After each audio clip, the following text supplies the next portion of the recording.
पूजा पाठ करते समय ध्यान रखने योग्य बातें।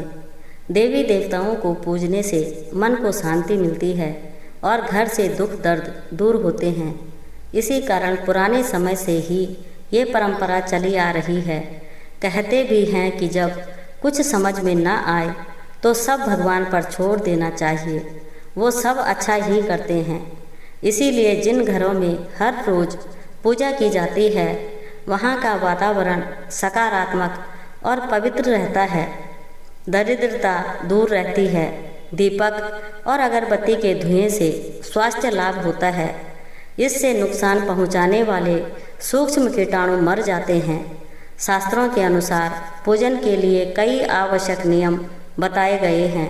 इन नियमों का पालन करते हुए पूजा करने पर श्रेष्ठ फल प्राप्त होते हैं। महालक्ष्मी सहित सभी देवी देवताओं की कृपा मिलती है। यहाँ जानिए 21 नियम जो कि घर के मंदिर में पूजा करते समय ध्यान रखने चाहिए। पहला, किसी भी भगवान के पूजन में उनका आवाहन यानी कि आमंत्रित करना, ध्यान करना, आसन देना, स्नान करवाना, धूप दीप जलाना, अक्षत यानी कि चावल, कुमकुम, चंदन, पुष्प, फूल, प्रसाद आदि अनिवार्य रूप से होना चाहिए। दूसरा, पूजन में पान का पत्ता भी रखना चाहिए। ध्यान रखें, पान के पत्ते के साथ इलायची, लौंग, गुलकंद आदि भी चढ़ाना चाहिए। पूरा बना हुआ पान चढ़ाएंगे तो श्रेष्ठ रहेगा।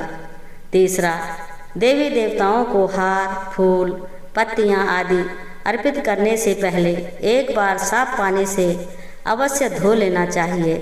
चौथा, सभी प्रकार की पूजा में चावल विशेष रूप से चढ़ाए जाते हैं। पूजन के लिए ऐसे चावल का उपयोग करना चाहिए जो अखंडित पूरे चावल हों, यानी टूटे हुए ना हों। चावल चढ़ाने से पहले इन्हें हल्दी से पीला करना बहुत शुभ माना गया है। इसके लिए थोड़े से पानी में हल्दी घोल लें और उस घोल में चावल को डुबोकर पीला किया जा सकता है। पांचवा, पूजन कर्म में इस बात का विशेष ध्यान रखें कि पूजा के बीच में दीपक बुझना नहीं चाहिए।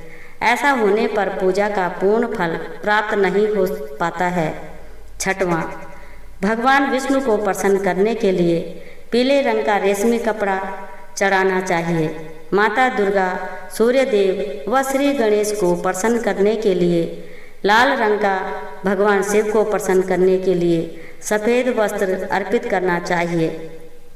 सातवां, किसी भी प्रकार के पूजन में कुल देवता, कुल देवी, घर के वास्तु देवता, ग्राम देवता आदि सभी का ध्यान करना भी आवश्यक है।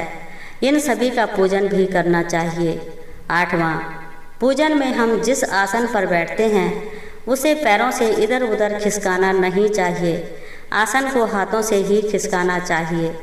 नवां, यदि आप प्रतिदिन घी का एक दीपक भी घर में जलाएंगे तो घर के कई वास्तु दोष भी दूर हो जाएंगे। 10वां, सूर्य, गणेश, दुर्गा, शिव और विष्णु ये पंचदेव कहलाते हैं।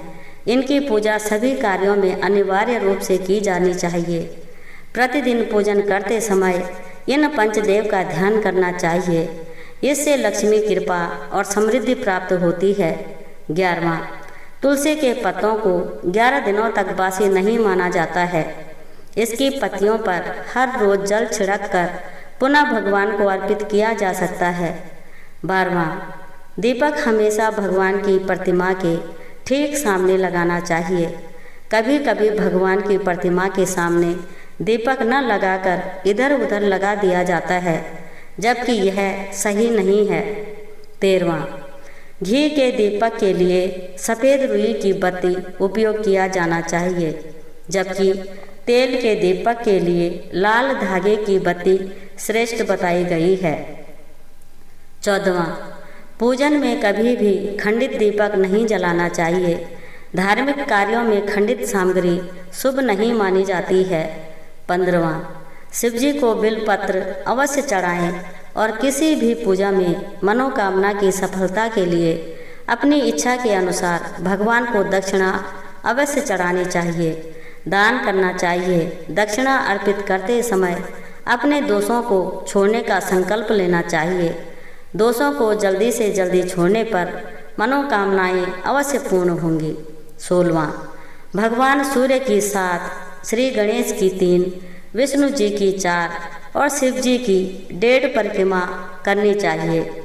17वां, घर में या मंदिर में जब भी कोई विशेष पूजा करें तो अपने इष्ट देव के साथ ही स्वास्तिक, कलश, नवग्रह देवता, पंचलोकपाल, षोडश मातृका, सप्त मातृका का पूजन भी अनिवार्य रूप से किया जाना चाहिए। इन सभी की पूरी जानकारी किसी ब्राह्मण पंडित से प्राप्त की जा सकती है। विशेष पूजन पंडित की मदद से ही करवाने चाहिए ताकि पूजा विधिवत हो सके। 18वां, घर में पूजन स्थल के ऊपर कोई कबाड़ या भारी चीज न रखें। 19वां, भगवान शिव को हल्दी नहीं चढ़ाना चाहिए और न ही शंख से जल चढ़ाना चाहिए। 20वां, पूजन स्थल पर पवित्रता का ध्यान रखें। चप्पल पहनकर कोई मंदिर तक नहीं जाना चाहिए। चमड़े का बेल्ट या पर्स अपने पास रखकर पूजा न करें। पूजन स्थल पर कचरा इत्यादि न जमा हो पाए। 21वां, मंदिर में लगे सूखे हार, फूल हटा देना चाहिए। जय श्री कृष्णा।